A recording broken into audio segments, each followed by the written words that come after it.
St Peter's is hugely popular. On average, 4 children apply for each available place. It prides itself on its good academic results and its caring approach. The pupils fortunate enough to be attending here already are in no doubt about why it's so oversubscribed.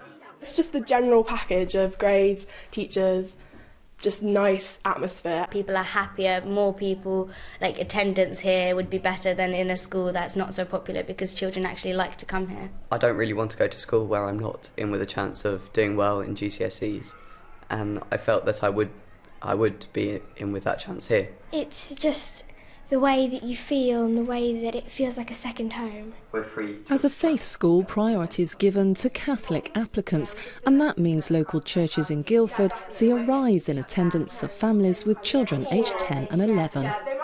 It's quite a conversion factor when you come to determine which secondary school you want to go to. Well, I think people are prepared to move house to get into the right area. They're prepared to go to church regularly to go to the school of their choice. But at least 400 families will now be finding out their children won't be going to St Peter's in September, and they'll have to settle for schools further down their list. Without an older brother already at the school, Robin Bentley wouldn't have stood a chance of gaining a place this time last year. How devastating do you think it is as a parent if you don't get the school of your preference? I think it's highly devastating. Everybody's very keen to get their children the best education they possibly can. Anybody tell me? Historically, some families in Southampton have felt that education lay outside of the city boundary, leaving many schools undersubscribed. But this year's applications to places like Oasis Academy Mayfield are up. We're finding our secondary schools are becoming more popular with parents, and more are choosing to send their children to schools within the city. And I think that's a direct consequence of how our results are going up. This is the most improved school in Southampton in terms of its results, and it's just opened a new £14 million building.